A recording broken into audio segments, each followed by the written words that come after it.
وعلیکم السلام ورحمۃ اللہ وبرکاتہ۔ باب ما كان النبي صلی اللہ علیہ وسلم يتحولهم بالموعظة والعلم كي لا ينفروا۔ بسم اللہ الرحمن الرحیم۔ باب ہے ما کان النبی صلی اللہ علیہ وسلم یتحولهم بالموعظة والعلم کی لا ينفروا۔ نبی کریم صلی اللہ علیہ وسلم کی رعایت کرتے ہوئے نصیحت فرماتے اور تعلیم دیتے۔ اب اس میں ما قبل سے ربط ہے۔ ما قبل میں حصول علم کی بہت اہمیت بیان کی گئی ہے، اس سے وہم ہونے لگا کہ پھر تو ہمہ وقت ہی حصول علم میں گزرے، یعنی کہ لگاتار انسان علم حاصل کرتا رہے۔ اب اس باب میں امام بخاری فرماتے ہیں کہ واقعی علم تو ضرور حاصل کرنا چاہیے، مگر ایسا طریقہ اختیار کیا جائے کہ اکتاہٹ نہ ہو اور حصول علم موجب نفرت نہ ہو۔ بہرحال مقصد ترجمۃ الباب کا یہ ہے کہ اس ترجمۃ الباب سے مقصود یہ ہے کہ واعظ و نصیحت اور تعلیم و تبلیغ میں سامعین کے نشاط اور ملال کا لحاظ بھی رکھنا چاہیے، یعنی جب طبیعت میں یعنی کہ نشاط ہو، خوشی ہو، اور تعلیم اور واعظ و نصیحت بھی ہونی چاہیے، وگرنہ نہیں کہیں ایسا نہ ہو کہ علم ہی سے نفرت ہو جائے اور واعظ و نصیحت سے ہی طبیعت اچاٹ ہو جائے۔ آگے حدیث سے ہمارے پاس کہ یتحولہم، جس طرح باب میں بھی آیا، ہم اس کو ترجمۃ الباب سے بھی لا سکتے ہیں اس حدیث کو، یعنی حدیث الباب میں علم کا ذکر نہیں ہے۔ اب اس کی وجہ یہ ہے نا کہ حدیث میں اگرچہ صرف موعظہ کا ذکر ہے، لیکن چونکہ واعظ بھی ایک قسم کا علم ہے، لہذا امام بخاری نے تحول اور بالموعظہ سے تحول بالعلم کو مستمر فرما دیا اور العلم کا اضافہ بھی فرما دیا۔ اب اسی طرح امام بخاری نے ترجمۃ الباب کے آخر میں کئی لا ینفروا کا اضافہ بھی فرمایا۔ یہ اگرچہ باب کی دوسری حدیث سے صراحتاً ثابت ہے، لیکن اس کا ایک فائدہ حاصل ہے نا کہ باب کی پہلی حدیث میں یعنی سامہ کی تفسیر بھی معلوم ہوئی۔ اب اس سے مراد کیا آ رہی ہے؟ نفرت ہے۔ اصل میں سامہ اکتانے کو بھی کہا جاتا ہے، اور اکتانے ہی سے نفرت آ جاتی ہے، اب اسی لیے اس کی تفسیر نفرت سے کر دی گئی ہے۔ حدثنا محمد بن یوسف قال اخبرنا سفیان عن الاعمش الاخر، ہم سے محمد بن یوسف نے بیان کیا کہ وہ رسول اللہ صلی اللہ علیہ وآلہ وسلم سے ہمیں نصیحت فرمانے کے لیے کچھ دن مقرر کر دیتے تھے اور ہمارے پریشان ہو جانے کے خیال سے ہر روز واس نہ فرماتے۔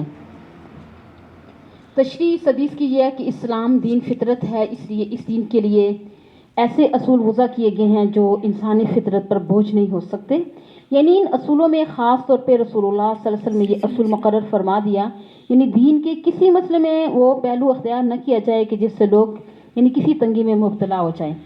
مقصد یہ ہے کہ علم دین کی سب چیزوں سے زیادہ ضرورت، زیادہ اہمیت اور زیادہ فضیلت ہونے کے باوجود نبی اکرم صلی اللہ علیہ وسلم اور صحابہ اکرام رضی اللہ تعالیٰ عنہم کے تمام اوقات کو تعلیم دین میں مشغول نہیں فرماتے تھے، بلکہ ان کی دنیوی ضروریات اور حوائج طبیعیہ کی رعایت بھی فرمایا کرتے تھے۔ جیسے یہاں پر ہے یتحولنا، اب تحول سے مشتق ہے جس کا معنی اطلاق کرنے، نگہداشت کرنے کے ہیں، اور کراہت الصامت علینا یہ مفعول لہو ہے، یعنی کہ ہمارے اوپر اکتاہٹ طاری ہو جانے کو حضور صلی اللہ علیہ وسلم ناپسند کرتے تھے، اسی لیے ہماری طبیعتوں کی رعایت فرماتے تھے علینا، یعنی الطوریہ مخصوف کے ساتھ متعلق ہے نا، اور جو الصامہ کی صفت ہوگا یعنی کراہتاً یعنی الصامہ الطوریہ علینا۔ حدثنا محمد بن بشار، ہم سے محمد بن بشار نے بیان کیا، ان سے یحییٰ بن سعید نے، ان سے شعبہ نے، ان سے ابو الطیحہ نے کہ حضرت انس سے نقل کیا کہ وہ رسول اللہ صلی اللہ علیہ وسلم سے روایت کرتے ہیں کہ آپ صلی اللہ علیہ وسلم ارشاد فرماتے ہیں کہ آسانی کرو، سختی نہ کرو، اور خوش کرو اور نفرت نہ دلاؤ۔ تشریح یہ اس حدیث کی کہ دین کی باتیں پہنچانے میں خوشخبری اور بشارتیں سنانے کا پہلو زیادہ مقدم اور نمایاں ہونا چاہیے، یعنی ایسی باتوں سے اجتناب کیا جائے کہ جس سے کسی دینی معاملہ میں ہمت اور حوصلہ پست ہو یا دین کی کسی بات سے نفرت پیدا ہو جائے۔ اب اس حدیث پاک کا یہ مقصد نہیں ہے کہ صرف بشارتیں ہی سنائی جائیں اور انذار و تخویف کو بالکل ہی نظر انداز کر دیا جائے، بلکہ بقول حضرت شاہ صاحب درمیانی راہ اختیار کی جائے۔ مطلب یہ ہے کہ ہر وقت جنت کی باتیں ہی نہ کی جائیں، یعنی کہ خوشخبریاں ہی نہ سنائی جائیں، بتایا جائے جہنم بھی ہے، یعنی جو گناہ کرے گا وہ جہنم میں بھی جائے گا۔ صرف ایک ہی چیز بتائی جائے تو لوگ تو کہتے ہیں اللہ تعالیٰ بڑے غفور و رحیم ہیں، وہ معاف فرما دیں گے، اب جو مرضی کرتے جائیں، بے شک ہم نماز بھی نہ پڑھیں، روزے بھی نہ رکھیں، گناہ بھی کرتے جائیں، ہر چیز کی سزا ضرور ہوتی ہے۔ باب ہے من جعل لأہل العلم ایاما معلومہ، کوئی شخص طالبین علم کی تعلیم کے لیے کچھ دن مقرر کر دے تو یہ جائز ہے۔ اب یہ باب ہے نا سابقہ باب کا تکملہ ہے، کیونکہ اس کا مقصد بھی یہی تھا نا کہ ملال اور اکتاہٹ نہ ہو۔ اب اس باب میں امام بخاری اسی بات کا جواز ثابت فرما رہے ہیں، اگر کوئی شخص وعظ اور تبلیغ کے لیے کوئی خاص دن مقرر کرے تو اس میں کوئی مضائقہ نہیں بلکہ کیا ہے، جائز ہے۔ اب دیکھیں یہاں پہ ایک اشکال ہوتا ہے، یہ حدیث تو موقوف ہے، امام بخاری نے اس حدیث سے استدلال کیسے کیا؟ یہ تو ان کی شرط کے خلاف ہے۔ اس کا جواب یہ ہے کہ حضرت ابن مسعود رضی اللہ تعالیٰ عنہ نے چونکہ وعظ و نصیحت والا طریقہ حضور صلی اللہ علیہ وآلہ وسلم کے فیض سے استنباط کیا ہے، لہذا یہ حدیث مثل مرفوع حدیث کے لیے ہے، یعنی اسی لیے امام بخاری نے استدلال کیا ہے۔ حدثنا عثمان بن ابی شیبہ الاخر، وہ وائل سے روایت کرتے ہیں کہ عبداللہ بن مسعود ہر جمعرات کے دن لوگوں کو وعظ سنایا کرتے تھے۔ ایک آدمی نے ان سے کہا کہ اے ابو وائل، میں چاہتا ہوں کہ تم ہمیں ہر روز وعظ سنایا کرو۔ انہوں نے فرمایا تو سن لو، مجھے اس امر سے کوئی چیز اگر مانے ہے تو یہ ہے کہ یہ بات پسند نہیں کرتا کہیں تم تنگ نہ ہو جاؤ، اور میں وعظ میں تمہاری فرصت اور فرحت کا وقت تلاش کیا کرتا ہوں، جیسا کہ رسول اللہ صلی اللہ علیہ وسلم اس خیال سے کہ ہم کبیدہ خاطر نہ ہو جائیں وعظ کے لیے ہمارے اوقات فرصت کے متلاشی رہتے تھے۔ اب یہ حدیث میں دیکھیں اسلام کیا ہے، دین فطرت ہے، بتایا میں نے آپ کو، وہ ہمیشہ کے لیے یعنی ہر انسان کے لیے آیا، اسی لیے یہ دین اپنے اندر ایسے اصول بھی رکھتا ہے جو انسانی فطرت کے لیے ناگوار نہیں۔ اب قرآن و حدیث میں تحدید و تنبیہ سے زیادہ اللہ تعالیٰ کی رحمت اور مغفرت کا بیان ہے، اسی لیے خاص طور پہ رسول اللہ صلی اللہ علیہ وسلم نے یہ اصول مقرر فرمایا کہ دین کے کسی مسئلے میں وہ پہلو نہ اختیار کرو کہ جس سے لوگ کسی تنگی میں مبتلا ہو جائیں، یا انہیں اس طرح کے نصیحت نہ کرو کہ جس سے انہیں خدا کی مغفرت اور رحمت کی بجائے اس طرز تبلیغی سے نفرت پیدا ہو جائے۔ اسلام کا یہ حکیمانہ اور نفسیاتی اصول ہی اس کی حقانیت اور سچائی کا روشن ثبوت ہے۔ باب ما یرید اللہ بہ خیرا یوفقہ فی الدین، اللہ تعالیٰ جس شخص کے ساتھ بھلائی کرنا چاہتا ہے اسے دین کی سمجھ عنایت فرما دیتا ہے۔ اللہم فقہنا فی الدین، آمین۔ اب اس باب میں دیکھیں فضیلت علم بیان کرنا مقصود ہے، خاص طور پہ فقہ کی اہمیت اور اس کے حاصل کرنے پر شوق دلانا۔ نمبر 2، حدیث الباب میں الفاظ ہے انما انا قاسم واللہ یعطی۔ امام بخاری یہاں پہ تنبیہ فرما رہے ہیں کہ عطا فرمانا تو اللہ تعالیٰ کا کام ہے، تم اپنی کوشش جاری رکھو، اس کو حاصل کرنے کے لیے دعا کرتے رہو، لہذا انسان صرف اپنی محنت پر اعتماد نہ کرے بلکہ اللہ تعالیٰ سے مانگتا بھی رہے۔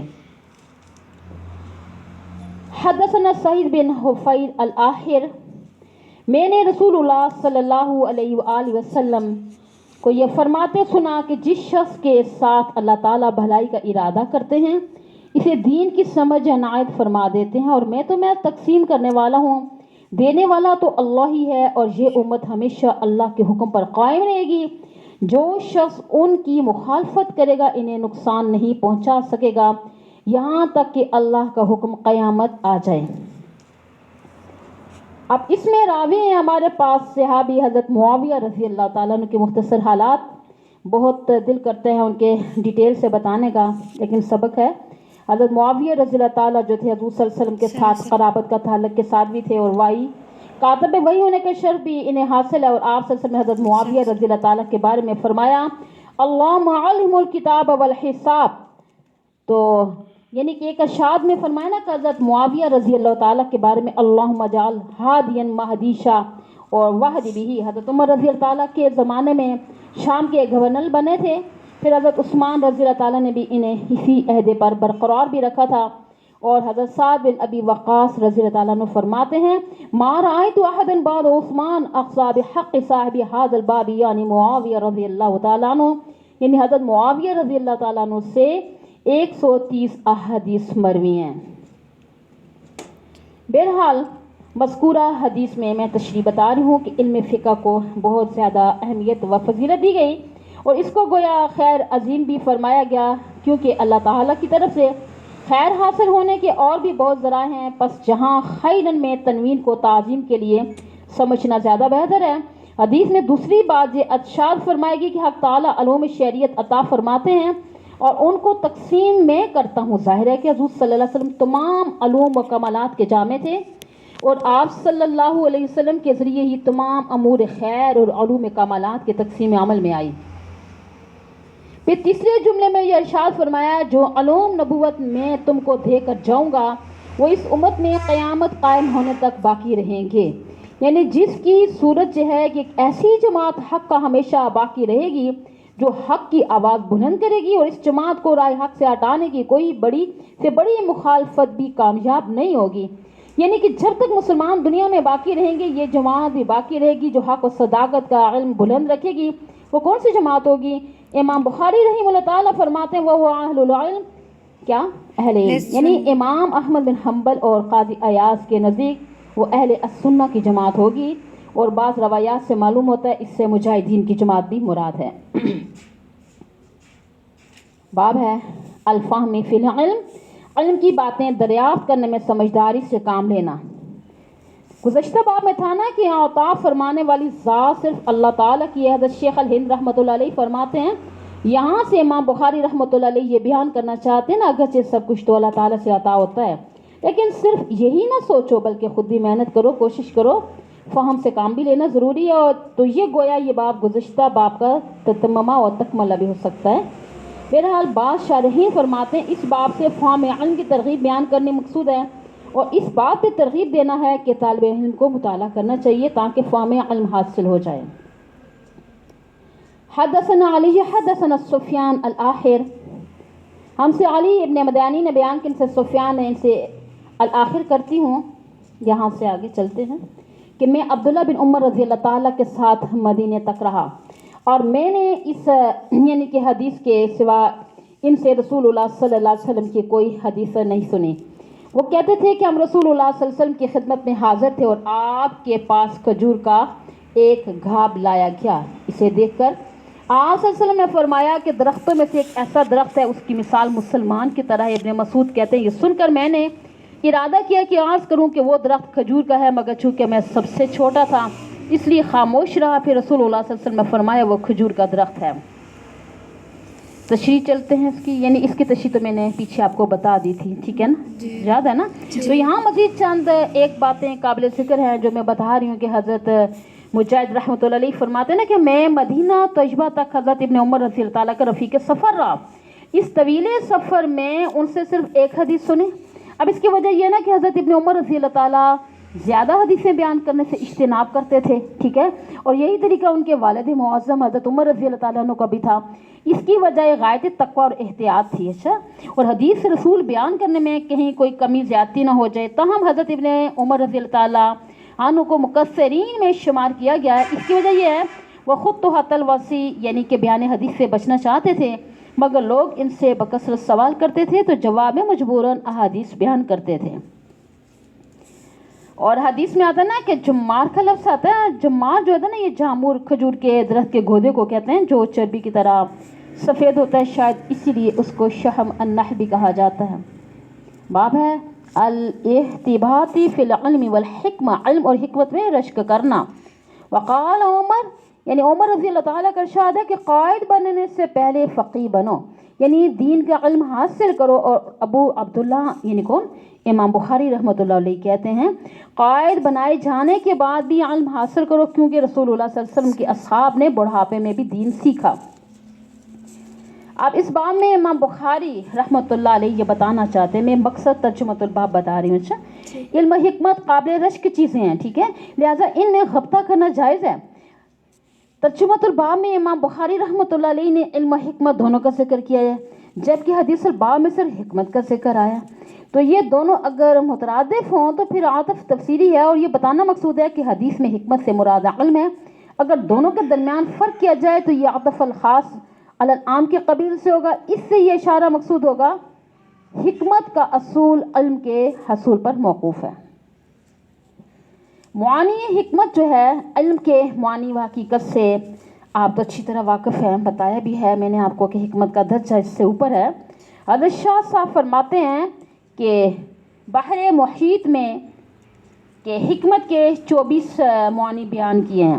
حضرت شاہ صاحب رحمۃ اللہ علیہ نے فرمایا کہ میرے نزدیک تحقیقی بات ہے کہ علم علوم نبوت وحی کے علاوہ ہے، یعنی جس کا تعلق اعلیٰ درجے کے فہم و فراست و قوت تمیز ہے، یعنی کہ جس طرح دیکھیں ضرب المثال کے طور پہ بولے جاتے ہیں نا کلمات نہایت مفید ہوتے ہیں، عموماً غلط نہیں ہوتے، اسی طرح خدا کے جن زاہد و متقی مقرب بندوں کے دلوں میں حکمت ودید کی جاتی ہے، ان کے کلمات بھی لوگوں کے لیے نہایت نافع ہوتے ہیں۔ حضرت عمر رضی اللہ تعالی عنہ کے اثر کے ترجمۃ الباب سے مطابقت ہے۔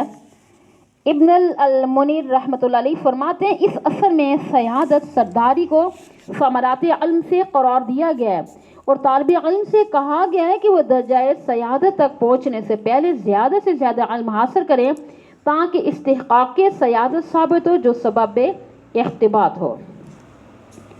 حدثني حمیدی قال حدثنا سفیان قال حدثني اسماعیل بن ابی خالد الآخر، وہ کہتے ہیں کہ میں نے قیس بن ابی حازم سے سنا، انہوں نے عبداللہ بن مسعود رضی اللہ تعالیٰ سے سنا، وہ کہتے ہیں کہ رسول اللہ صلی اللہ علیہ وسلم کا ارشاد ہے حسد صرف دو باتوں میں جائز ہے، ایک تو یہ اس شخص کے بارے میں کہ جسے اللہ نے دولت دی ہو اور وہ اس دولت کو رائے حق میں خرچ کرنے پر قدرت بھی رکھتا ہو، ایک اس شخص کے بارے میں کہ جسے اللہ تعالیٰ نے حکمت کی دولت سے نوازا ہو، وہ اس کے ذریعے سے فیصلہ کرتا ہو اور لوگوں کو اس حکمت کی تعلیم دیتا ہو۔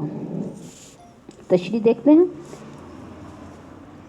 ترجمۃ الباب میں امام بخاری رحمۃ اللہ علیہ نے احتباط کا لفظ استعمال فرمایا، جبکہ حدیث میں حسد کا لفظ آیا، تو گویا امام بخاری رحمۃ اللہ علیہ نے ترجمۃ الباب میں یہ بتا دیا ہے کہ حدیث میں حسد کے حقیقی معنی مراد نہیں بلکہ غبطہ کے معنی میں ہے۔ اس نتائج کے لفظ جو اس کی وجہ ہے تخصیص کی کیا ہے وہ یہ ہے نا کہ حالانکہ رشک دوسری صفات میں بھی کیا جا سکتا ہے۔ اب اس کا جواب یہ ہے کہ دونوں صفات کی اہمیت کی وجہ سے حضور اکرم صلی اللہ علیہ وسلم نے مبالغتاً احتباط کو ان دونوں میں محصور فرمایا، حقیقتاً نہیں۔ اب دوسری صفات بھی قابل غبطہ ہو سکتی ہے لیکن ان دونوں کے مقابلہ میں وہ گویا کہ کالعدم ہے۔ حسد رشک غبطہ میں فرق ہے، یعنی کسی دوسرے کی صلاحیت شخصیت یا خوشحالی سے رنجیدہ ہو کر یہ خواہش کرنا کہ اس کی یہ نعمت یا کیفیت ختم ہو جائے، اور اس کا نام حسد ہے۔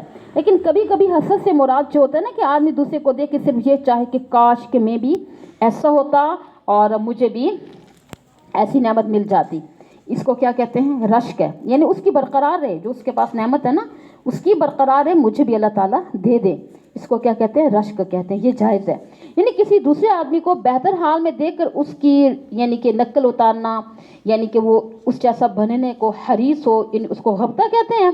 تو بعض کے نزدیک رشک اور غبطہ ایک چیز ہے، لہٰذا وہ کہتے ہیں نا کہ جس طرح غبطہ محمود ہے اور جائز ہے اسی طرح رشک بھی جائز ہے، البتہ حسد کا جواز کسی صورت نہیں ہے۔ باب ما ذکر فی ذهاب موسیٰ صلی اللہ علیہ وسلم فی البحر الی الحصر، حضرت موسیٰ علیہ السلام کے حضرت خضر کے پاس دریا میں جانے کا ذکر ہے۔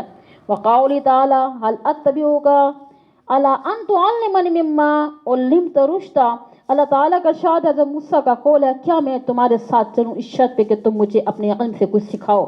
مقصد ترجمۃ الباب نمبر 1، مقصد ترجمہ دیکھیں بظاہر تو طالب علم کی اہمیت و ضرورت و سفر اور خضر ہر صورت میں اس کا اظہار ہے۔ نمبر 2، ابو داؤد کی روایت میں آتا ہے نا لا یرکب البحر الا حاجہ او معتمرہ او غازہ فی سبیل اللہ، یعنی اس حدیث سے معلوم ہوتا ہے نا کہ سوائے حاجی معتمر اور غازی کے سمندر کا سفر کرنا جائز نہیں ہے۔ تو یہ باب باندھ کر امام بخاری رحمۃ اللہ علیہ اس پر رد کر رہے ہیں کہ اصول علم کے لیے بھی سمندر کا سفر جائز ہے۔ اس باب کی تائید میں امام بخاری نے قرآن کی یہ آیت پیش کی ہے، کون سی؟ هل اتبعک علی ان تعلمنی۔ اب اس آیت سے یہ اشارہ بھی ہے نا یہ سفر صرف اصول علم کے لیے تھا، ملاقات وغیرہ کے لیے نہیں تھا۔ اب ترجمۃ الباب سے متعلق اشکال اور اس کا جوابات بھی بتا رہی ہوں، یعنی قرآن پاک کی آیت ہے نا فن طلقا حتی اذا رکبا فی السفینہ، الآخر کر لیتی ہوں، یعنی اس آیت سے معلوم ہوتا ہے کہ حضرت موسیٰ علیہ السلام حضرت خضر علیہ السلام ایک ساتھ سمندر میں سوار ہوئے کشتی میں، جہاں لیکن یہاں امام بخاری رحمۃ اللہ علیہ نے جو باب باندھا ہے نا اس سے معلوم ہوتا ہے کہ حضرت موسیٰ علیہ السلام سمندر میں سے ہو کر حضرت خضر علیہ السلام کے پاس گئے اور ان سے ملاقات کی اور اس کی مختلف توجیحات کی گئی ہیں۔ نمبر 1، الہ بمعنی ماں کے ہے، یعنی اس توجیح سے معنی قرآنی آیت کے مطابق ہو جائے گا۔ نمبر 2، حضرت موسیٰ علیہ السلام سفر کے شروع میں سمندر کے کنارے پر تھے، اور فی البحر اس لیے کہا کہ بعض سفر باہر میں ہوا، اور اس لیے تسمیت الجز باسم الکل کے طور پہ تمام سفر کو بحری سفر کہا گیا ہے۔ نمبر 3، فی البحر الی الحجر کے درمیان حرف عطف کا محذوف ہے، یعنی عبارت جو ہوگی نا ذہب موسیٰ فی البحر و الی الحجر، یعنی اسی اعتبار سے بھی معنی درست ہو جائے گا۔ حدثنا محمد بن خوریز الآخر کر لیتے اس کو میں، ہم سے محمد بن عزیز ظاہری نے بیان کیا، ان سے یعقوب بن ابراہیم نے، ان سے ان کے بابا ابراہیم نے، کہ حضرت ابن عباس رضی اللہ تعالیٰ کے واسطے سے خبر دی، اور حرب بن قیاس بن حسن الفزاری حضرت موسیٰ کے ساتھی کے بارے میں بحث کی۔ حضرت ابن عباس رضی اللہ تعالیٰ نے فرمایا کہ خضر علیہ السلام تھے، پھر ان کے پاس سے بیوی ابی بن کعب گزرے تو عبداللہ بن عباس رضی اللہ تعالیٰ نے انہیں بلایا اور کہا کہ میں اور میرے یہ رفیق حضرت موسیٰ علیہ السلام کے اس ساتھی کے بارے میں بحث کر رہے ہیں جن سے انہوں نے ملاقات کی سبیل چاہی تھی، اور کیا آپ نے رسول اللہ صلی اللہ علیہ وسلم سے ان کے بارے میں کچھ ذکر سنا؟ انہوں نے کہا ہاں، میں نے رسول اللہ صلی اللہ علیہ وسلم سے یہ فرماتے ہوئے سنا کہ ایک دن حضرت موسیٰ بن اسرائیل کی ایک جماعت میں موجود تھے، اتنے میں ایک شخص آیا اور اس نے حضرت موسیٰ علیہ السلام سے پوچھا کیا آپ جانتے ہیں کہ دنیا میں کوئی آپ سے بڑھ کر عالم ہے؟ موسیٰ علیہ السلام نے فرمایا نہیں۔ اس پر اللہ نے حضرت موسیٰ علیہ السلام کے پاس وحی بھیجی، ہاں ہمارا بندہ خضر ہے، یعنی جس کا علم تم سے زیادہ ہے نا۔ تب حضرت موسیٰ علیہ السلام نے اللہ تعالیٰ سے دریافت کیا کہ خضر سے ملنے کی کیا صورت ہے؟ اللہ تعالیٰ نے ایک مچھلی کو ان کی ملاقات کی علامت قرار دیا اور ان سے کہا گیا جب تم اس مچھلی کو گم کر دو تو واپس لوٹ جاؤ، تب خضر سے تمہاری ملاقات ہوگی۔ تب موسیٰ علیہ السلام چلے اور دریا میں مچھلی کی علامت تلاش کرتے رہے۔ اس وقت ان کے ساتھی نے کہا جب ہم پتھر کے پاس تھے تو کیا آپ نے دیکھا تھا کہ میں اس وقت مچھلی کو بتانا بھول گیا، شیطان ہی نے مجھے اس کا ذکر بلا دیا۔ موسیٰ علیہ السلام نے کہا اس مقام کی تو ہمیں تلاش تھی۔ تب وہ اپنے نشانات قدم پر پچھلے پاؤں باتیں کرتے ہوئے لوٹے، وہاں انہوں نے خضر علیہ السلام کو پایا۔ پھر ان کا وہی قصہ ہے جو اللہ تعالیٰ نے اپنی کتاب قرآن کریم میں بیان کیا۔ اب تشریح حدیث کی یوں کرتے ہیں کہ حضرت موسیٰ علیہ السلام نے حضرت خضر علیہ السلام کا واقعہ امام بخاری رحمۃ اللہ علیہ نے کئی مقامات پہ ذکر کیا ہے۔ مختصر واقعہ یہ ہے کہ حضرت موسیٰ علیہ السلام نے ایک مرتبہ خطبہ ارشاد فرمایا جس کا لوگوں پہ بڑا اثر ہوا۔ اس کے بعد کسی نے آپ سے سوال کیا ہے کہ آپ سے بھی زیادہ عالم کوئی اس وقت ہے؟ حضرت موسیٰ علیہ السلام نے جواب دیا نہیں۔ آپ علیہ السلام کے جواب میں ذرا انانیت تھی، اگرچہ حضرت موسیٰ علیہ السلام اپنے زمانے کے اعتبار سے عالم الناس تھے، ٹھیک ہے، لیکن اللہ کو یہ انانیت پسند نہ آئی اور اللہ نے وہی کی اے موسیٰ ہمارا ایک بندہ خضر ہے اور وہ بعض علوم میں آپ سے زیادہ ہے۔ اور حضرت موسیٰ علیہ السلام نے یعنی کیا کیا؟ حضرت خضر علیہ السلام کا راستہ معلوم کیا۔ پھر بڑی عمر ہونے کے باوجود اور رسالت اور نبوت کا منصب ہونے کے باوجود حضرت موسیٰ علیہ السلام حضرت خضر علیہ السلام کے پاس چلے گئے۔ اس واقعے کی مزید تفصیل سورۃ الکہف میں بھی ہے، آپ نے پڑھی تھی۔ بہرحال حر بن قیس رضی اللہ تعالیٰ، ان کے حالات ذرا آگے چلتی ہوں، سب کے بتانے پڑیں گے۔ بہرحال باب لے کر چل رہی ہوں۔ قول نبی صلی اللہ علیہ وسلم اللہم علمہ الکتاب، نبی کریم صلی اللہ علیہ وسلم کا یہ فرمان ہے کہ اللہ سے قرآن کا علم عطا فرمائے۔ ماقبل سے مناسبت مقصود ترجمۃ الباب ہے۔ گزشتہ باب کی روایت حضرت ابن عباس رضی اللہ تعالیٰ کا کیا تھا؟ حضرت حر بن قیس رضی اللہ تعالیٰ پر یعنی کہ غلبہ ہونا معلوم ہوا، تو امام بخاری رحمۃ اللہ علیہ یہ باب باندھ کر اس غلبہ کی علت کی طرف اشارہ فرما رہے ہیں کہ یہ حضور صلی اللہ علیہ وسلم کی دعا کی برکت سے ہوا۔ تو حضرت شیخ الحدیث مولانا محمد زکریا رحمۃ اللہ علیہ فرماتے ہیں نا کہ اس باب کا مقصد حضور اکرم صلی اللہ علیہ وسلم نے جو حضرت ابن عباس رضی اللہ تعالیٰ عنہ کے لیے دعا کی نا، اس کے سبب کی طرف اشارہ کرنا ہے۔ وہ سبب یا تو حضور صلی اللہ علیہ وسلم کی خدمت ہے اور کہ انہوں نے حضور صلی اللہ علیہ وسلم کے لیے وضو کا پانی رکھا، یا ان کا حسن ادب ہے کہ حضور صلی اللہ علیہ وسلم نے ان کو اپنے برابر بھی کھڑا کیا، لیکن وہ پیچھے ہو کر کھڑے ہوئے۔ یعنی ان دونوں اسباب کا ذکر آگے حدیث کی تشریح میں آ رہا ہے۔ بہرحال آگے چل رہی ہوں کہ حدثنا ابو امامہ قال حدثنا عبد الوارث الآخر، کہ وہ حضرت ابن عباس سے روایت کرتے ہیں، انہوں نے فرمایا کہ ایک مرتبہ رسول اللہ صلی اللہ علیہ وسلم نے مجھے سینے سے لپٹا لیا اور فرمایا اے اللہ اسے علم کتاب یعنی قرآن عطا فرما دیں۔ تشریح حضرت ابن عباس رضی اللہ تعالیٰ نے فرمایا نا کہ حضور صلی اللہ علیہ وسلم نے مجھے اپنے سینے سے لگا کر فرمایا اے اللہ اس کو کتاب علم عطا فرما دے. یہ سینے سے لگانا بظاہر اس طرح ہے نا کہ جس طرح حضرت جبرائیل علیہ السلام نے حضرت صلی اللہ علیہ وسلم کو اپنے سینے سے لگا کر افاظہ یا علوم کیا تھا. فرق اتنا ہے نا کہ وہاں خوب دبانے کا بھی ذکر ہے اور یہاں نہیں ہے. اب سینے سے لگانے کا اگرچہ یہاں ذکر نہیں ہے مگر علامہ عینی رحمۃ اللہ علیہ نے فرمایا کہ دوسری روایات میں اس کی تصریح موجود ہے. حضور صلی اللہ علیہ وسلم نے حضرت ابن عباس رضی اللہ تعالیٰ پہ جو یہ مخصوص شفقت فرمائی اور خاص دعا دی اس کا سبب کیا تھا؟ احادیث میں دو واقعے ملتے ہیں. ایک واقعہ تو یہ ہے کہ حضور صلی اللہ علیہ وسلم قضاء حاجت کی ضرورت سے تشریف لے گئے اور حضرت ابن عباس رضی اللہ تعالیٰ نے استنجا کے لیے پانی بھر کر رکھا تھا. تو آپ صلی اللہ علیہ وسلم واپس آئے, پوچھا کہ پانی کس نے رکھا ہے؟ تو معلوم ہوا ابن عباس رضی اللہ تعالیٰ نے. تو آپ خوش ہوئے اور دعا دی. دوسرا واقعہ مسند احمد میں مروی ہے کہ حضور صلی اللہ علیہ وسلم نے حضرت ابن عباس رضی اللہ تعالیٰ عنہ کو تہجد میں اپنے برابر کھڑا کر لیا. تو حضرت ابن عباس رضی اللہ تعالیٰ عنہ پیچھے اٹ کے کھڑے ہو گئے اور آپ صلی اللہ علیہ وسلم نے پھر برابر کھڑا کیا, وہ پیچھے ہو گئے. اور پھر آپ صلی اللہ علیہ وسلم نے حضرت ابن عباس رضی اللہ تعالیٰ عنہ سے پوچھا کہ میں جب تمہیں آگے کرتا ہوں تو تم پیچھے کیوں ہٹ جاتے ہو؟ تو حضرت ابن عباس رضی اللہ تعالیٰ عنہ نے جواب دیا کہ او ینبغی لأحد ان یصلی یعنی خزاک وانت رسول اللہ, کیا کسی شخص کے لیے یہ مناسب ہے کہ اللہ کے رسول صلی اللہ علیہ وسلم کے برابر کھڑا ہو کے نماز پڑھیں؟ تو اس پر آپ صلی اللہ علیہ وسلم نے علم و فہم کی زیادتی کی دعا دی ہے. ٹھیک ہے, اس کو بھی تحریر کر لیجئے. اگلا باب کون سا ہے؟ باب ہے متا یصیح السماع الصغیر, بچے کا حدیث سننا کس عمر میں صحیح ہے. مقصود ترجمۃ الباب, اس باب میں امام بخاری رحمۃ اللہ علیہ بظاہر تو یہ بتانا چاہتے ہیں نا کہ چھوٹی عمر کے صحابہ کے سماع میں عمر کی تحدید نہیں ہونی چاہیے بلکہ اس کی عقل اور فہم کو مدار بنانا چاہیے. اگر سماع یعنی تحمل روایت کے وقت حضرت صلی اللہ علیہ وسلم کے قول و فعل کو اچھی طرح سمجھ کے ادا کے وقت تک یاد رکھتا ہے تو اس کی روایت ضرور قبول ہونی چاہیے, جیسے حضرت ابن عباس رضی اللہ تعالیٰ عنہ کی روایت مذکورہ کو قبول کر کے اس سے سترہ کے بہت سے مسائل اخذ کیے گئے تھے. سن تحمل روایت میں اختلاف جو ہے وہ یوں ہوگی, ادائے روایت کے وقت بلوغ کا ہونا شرط ہے. یاد رکھیے کچھ چیزیں ہیں عام, اب اس پہ سب کا اتفاق ہے. ٹھیک ہے, البتہ تحمل روایت میں اختلاف ہے اور بعض حضرات خاص طور پہ اہل کوفہ جو ہیں اس بات کے قائل ہیں کہ 20 سال سے پہلے سماع و تحمل یعنی کہ حدیث معتبر نہیں ہونی چاہیے.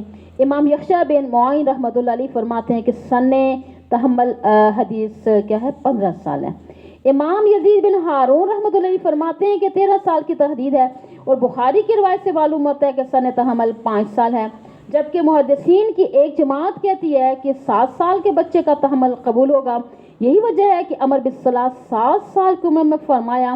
لیکن تحقیقی بات یہ ہے کہ اس معاملے میں عقل و فہم کو مدہر بنانا چاہیے یا بنانا چاہیے. اگر وہ بچہ خطاب و جواب کو سمجھ رکھتا ہے, وہ صحیح سماع ہے یعنی کہ اس کی سماع بھی ٹھیک ہے, پھر کیا ہوگا اگرچہ وہ 5 سال سے بھی کم عمر کا ہوگا, اگر مذکورہ خوبیاں اس میں نہیں تو اس کا سماع قابل قبول نہیں ہوگا, خواہ وہ 50 سال کا بھی کیوں نہ ہو جائے. ٹھیک ہے جی.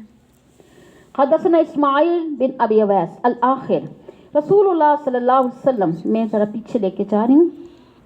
ہم سے اسماعیل نے بیان کیا, ان سے مالک نے, ان سے ابن شہاب نے, ان سے عبید اللہ بن عبداللہ بن عتبہ نے, وہ عبداللہ بن عباس سے روایت کرتے ہیں میں ایک مرتبہ گدھی پہ سوار ہو کر چلا, اس زمانے میں بلوغ کے قریب تھا اور رسول اللہ صلی اللہ علیہ وسلم مینا میں نماز پڑھ رہے تھے. آپ صلی اللہ علیہ وسلم کے سامنے دیوار کی آڑ نہ تھی, تو میں بعض صفوں کے سامنے سے گزرا اور گدھی کو چھوڑ دیا, وہ چرنے لگی اور میں صف میں شامل ہو گیا. اللہ حمارن آتان, حمار کا جو اطلاق ہے یہ جنس پر ہوتا ہے, خواہ وہ یعنی مذکر ہے یا مؤنث ہو یعنی کچھ بھی ہو. یعنی اتان کا اطلاق انسا الحمار پر بھی ہوتا ہے. حمار اتان یعنی دونوں مجرور ہیں اور اتان یا تو حمار سے بدل ہے یا اس کی صفت بنے گی. ٹھیک ہے جی. تو حضور صلی اللہ علیہ وسلم کی وفات کے وقت حضرت ابن مسعود رضی اللہ عنہ کی کتنی عمر تھی؟ آپ نے پہلے بھی پڑھا تھا. اس میں اختلاف ہے نا, اس میں کل 6 اقوال ہیں. 10 سال, 12 سال, 13 سال, 14 سال اور 15 سال اور 16 سال. حافظ رحمۃ اللہ علیہ فرماتے ہیں نا کہ 16 سال اور 12 سال والی روایات سندن ثابت نہیں ہیں, باقی اقوال میں تطبیق ہو سکتی ہے. خلاصہ یہ نا کہ اکثر اہل سیر اور محققین کے نزدیک ابن عباس کی عمر وفات نبوت کے وقت 13 سال تھی۔ ورسول اللہ صلی اللہ علیہ وسلم، یہاں سے آگے چلتے ہیں، امام بخاری رحمۃ اللہ علیہ نے یہاں یعنی غیر کو نعت کے لیے لیا، اور اس صورت میں اس کا یعنی کہ منعوت یعنی موصوف مقدر ہوگا۔ عبارت جو ہوگی الی شیء غیر جدا، یعنی جس کا مطلب یہ ہو گیا حضور صلی اللہ علیہ وسلم اس وقت مینا میں دیوار کے علاوہ کسی دوسری چیز کو سترا بنا کے نماز پڑھا رہے تھے، جبکہ امام شافعی رحمۃ اللہ علیہ، امام بہقی رحمۃ اللہ علیہ نے یہاں غیر کو بے معنی نفی کے لیے۔ اس صورت میں مطلب یہ ہو گیا حضور صلی اللہ علیہ وسلم نماز اس طرح پڑھا رہے تھے کہ آپ صلی اللہ علیہ وسلم کے سامنے دیوار وغیرہ کوئی چیز نہیں تھی، لہذا امام بخاری رحمۃ اللہ علیہ نے جو مطلب یہ ہے اس سے ثابت ہوا کہ سامنے سترا تھا، جبکہ امام شافعی رحمۃ اللہ علیہ اور امام بہقی رحمۃ اللہ علیہ کے مطلب سے ثابت ہوا کہ آپ صلی اللہ علیہ وسلم کے سامنے سترا نہیں تھا۔ سمجھ آئی ہے؟ جی سترا کے سلسلے میں مذاہب اربعہ جو ہیں شفافے کہتے ہیں نا کہ نمازی کے قدم سے 3 ہاتھ کے اندر گزرنا حرام ہے، خواہ سترا ہو یا نہ ہو، اب اس سے زیادہ فاصلے سے گزر سکتا ہے۔ حنابلہ کہتے ہیں اگر نمازی نے سترا قائم کیا ہے اس کے اندر سے گزرنا حرام ہے، خواہ وہ نمازی سے کتنے ہی فاصلے پر ہو، اور اگر سترا قائم نہیں کیا وہ نمازی کے قدم سے 3 ہاتھ کے اندر نہ گزرے۔ مالکیہ کا مسلک یہ ہے کہ نمازی سترا بنائے تو اس کے اندر سے گزرنا حرام ہے، ورنہ صرف رکوع سجود کی جگہ سے گزرنا حرام ہے، آگے سے نہیں۔ حنفیہ کا مسلک یہ ہے اگر بڑی مسجد یا جنگل وغیرہ میں نماز پڑھ رہا ہے تو اس کے قدم کی جگہ سے لے کر سجدہ کی جگہ تک کے اندر سے گزرنا حرام ہے۔ تو شامی رحمۃ اللہ علیہ نے 3 گز یا 3 صفوں کے